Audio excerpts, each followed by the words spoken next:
Aku kuliah di salah satu perguruan tinggi negeri yang cukup ternama. Nilaiku juga lumayan bagus. Tapi ketika aku melamar berbagai pekerjaan, aku sering ditolak. Kadang-kadang karena alasan sepele. Seperti misalnya, tinggi badan untuk menjadi seorang sekretaris adalah minimal 155 cm. Memangnya orang yang tingginya 154,5 cm tidak bisa menjalankan tugas sebagai sekretaris? Ini semua berkali-kali terjadi. Dan dengan banyaknya kegagalan ini, kadang-kadang aku mikir, apa sih keahlianku? Ayu Petri dan Mei. Good morning. Good morning. Sayangku. Selamat pagi waktu Eropa Tengah. Tahun 2021 sudah hampir berakhir. Tidak seperti biasanya, musim dingin kali ini tidak banyak bersalju. Kering meskipun tetap dingin. Cuaca seperti ini cocok sekali untuk menarik selimut dan bermalas-malasan di tempat tidur.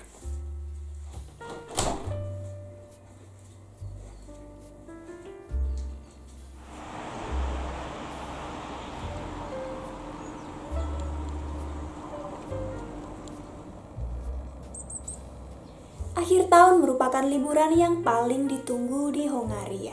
Kebanyakan orang akan mudik keluar kota untuk mengunjungi keluarga mereka.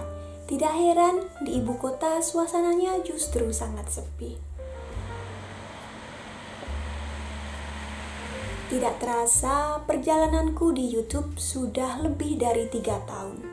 Terima kasih untuk teman-teman yang selalu menemani keluarga kami mulai dari kami mulai membangun channel ini sampai sekarang. Awalnya, ketika aku mulai aktif di YouTube dan melihat channel orang lain yang sudah begitu suksesnya, aku mengira channelku juga akan seperti itu.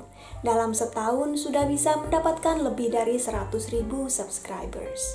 Ternyata sekarang setelah hampir 4 tahun, aku belum mampu meraih angka itu. Kadang-kadang tentu saja terselip sedikit rasa kecewa. Apakah videoku kurang bagus kualitasnya? Mungkin karena cara bicaraku yang kurang menarik, nggak lucu, membosankan, atau penampilanku yang kurang menarik. Atau tema-tema yang aku angkat bukan tema yang populer. Mungkin juga karena semuanya itu tadi. Umurku sudah tidak bisa dibilang muda lagi. Dan tentu saja sepanjang hidupku, aku sudah banyak merasakan berbagai kegagalan. Yang kalau aku ingat rasanya seperti sudah lama sekali. Dari kecil, kata orang tulisanku bagus. Jadi aku sering ikut lomba menulis. Katanya aku juga ada bakat menyanyi. Jadi aku sering ikut lomba menyanyi. Di sekolah, aku juga sering diikutkan lomba melukis. Tapi semuanya ini, aku jarang sekali menang. Aku kuliah di salah satu perguruan tinggi negeri yang cukup ternama. Nilaiku juga lumayan bagus. Tapi ketika aku melamar berbagai pekerjaan, aku sering ditolak. Kadang-kadang karena alasan sepele. Seperti misalnya, tinggi badan untuk menjadi seorang sekretaris adalah minimal 155 cm. Memangnya orang yang tingginya 154,5 cm tidak bisa menjalankan tugas sebagai sekretaris? Begitu pikirku waktu itu.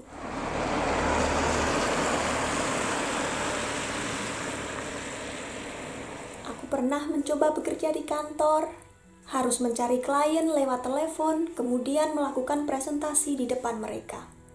Tidak jarang aku dimaki-maki di telepon karena mengganggu jam makan siang.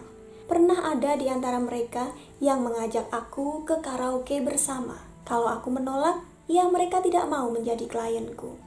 Waktu anakku masih kecil, tidak mungkin lagi aku bekerja di kantor. Akhirnya aku mencoba berjualan baju online. Dan kadang-kadang aku juga menawarkan ke para tetangga. Aku orangnya nggak tegaan. Banyak pelanggan yang berhutang dan sampai sekarang tidak pernah membayar. Ini semua berkali-kali terjadi. Dan dengan banyaknya kegagalan ini, kadang-kadang aku mikir, apa sih keahlianku? Aku bukan orang yang jenius dalam bidang apapun. Tidak ada bakat terpendam yang bisa aku gali. Dan jelasnya aku tidak bisa melakukan sesuatu yang luar biasa. Aku bukan orang yang paling cantik. paling lucu, paling luwes dalam bergaul. Intinya, mungkin aku hanya orang biasa saja. Ketika aku mengakui hal ini, mungkin sebagian teman-teman akan berpikir, Bayu kok kali ini terdengar agak negatif, kurang memotivasi. Tapi anehnya, dengan menerima hal ini, aku mulai bisa menemukan jalanku sendiri. Aku tidak lagi berusaha untuk menjadi yang terbaik, karena jujur saja, itu melelahkan. Sekarang aku lebih berpikir tentang dua hal ini saja. Apa yang aku bisa dan apa yang aku nikmati. Intinya, aku belajar untuk melakukan apa yang aku bisa dengan kemampuan yang aku miliki. Misalnya, aku lebih suka untuk membuat video motivasi atau berbagi hal-hal yang aku rasa bermanfaat. Meskipun mungkin tidak akan mendatangkan banyak subscriber. Tapi karena aku menikmati prosesnya, aku bisa membayangkan diri sendiri masih bisa melakukan hal ini bertahun-tahun ke depan. Daripada kalau aku memaksakan diri untuk membuat video yang aku tidak sukai, ini akan menyiksa setiap hari berkutat dengan hal yang aku tidak nikmati. Selain itu, video-video yang aku buat akan menarik teman-teman yang sealiran. Sehingga komunitas yang ada di channelku ini adalah orang-orang yang sangat berarti bagiku. Teman-teman sudah begitu mendukung ketika keluarga kami sedang dalam keadaan terpuruk. Bahkan ketika aku membutuhkan pendapat, teman-teman juga selalu memberi masukan. Sebaliknya, kalau teman-teman sedang ada masalah, bisa curhat denganku. Seperti keluarga online, meskipun kita belum pernah bertemu. Kembali lagi ke soal bakat. Kadang kita dituntut oleh lingkungan untuk menempatkan bakat dan kecerdasan di atas sana. Lalu kita akan menyalahkan diri sendiri ketika kita gagal untuk mencapai tujuan yang ada di atas ini tadi. Mungkin kita kurang berbakat, mungkin kita kurang cerdas. Tapi kalau kita lihat di sekeliling kita, berapa banyakkah orang yang kita kenal yang mampu menjadi ilmuwan terkenal, memiliki aset jutaan dolar, ataupun memecahkan rekor dunia? Aku rasa tidak banyak. Bisa dibilang kebanyakan orang adalah orang-orang biasa. Karena itu kita menggunakan istilah orang biasa. Kalaupun ada beberapa yang di atas ini semua, kita sebut mereka orang yang luar biasa, yang jumlahnya tidak banyak. Orang sering malu kalau dibilang sebagai orang yang biasa-biasa saja. Karena itu kita sering mengejar target yang terlalu tinggi, terlalu susah untuk dicapai, dan kita menempatkan kebahagiaan di atas target itu tadi.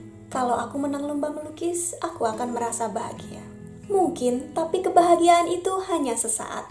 Apa kita bisa mendapatkan pekerjaan dengan lebih mudah kalau pernah memenangkan lomba melukis sekali? Belum tentu. Dan untukku juga terbukti, susah sekali mencari pekerjaan.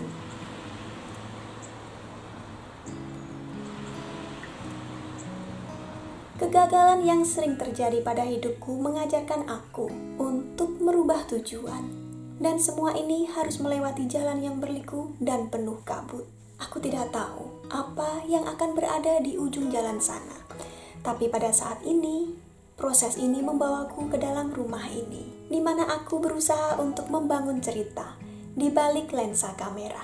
Di sini, aku menganggap diriku cerdas menurut standarku sendiri. Buktinya apa? Buktinya ya selalu saja ada teman-teman yang memberikan dukungan, teman-teman yang memberikan masukan lewat kolom komentar seperti sekarang. Teman-teman tentu saja juga bisa menentukan standar untuk diri sendiri, dan kita semua tidak sedang berkompetisi. Pada lomba dan pertandingan, biasanya kita hanya bisa menang ketika ada orang lain yang kalah. Tapi dalam hidup, kita memerlukan kebahagiaan dan bukan menang atau kalah. Aku tidak perlu untuk melihat orang lain kalah untuk merasakan kebahagiaan. Aku hanya ingin membuat hidupku yang sementara ini menjadi lebih bermakna untuk diriku sendiri, untuk keluarga, dan juga teman-teman yang tersayang. Selamat tahun baru teman-teman semuanya. Sekali lagi terima kasih atas dukungan kalian selama ini. Dan semoga kita masih berjumpa lagi di tahun depan.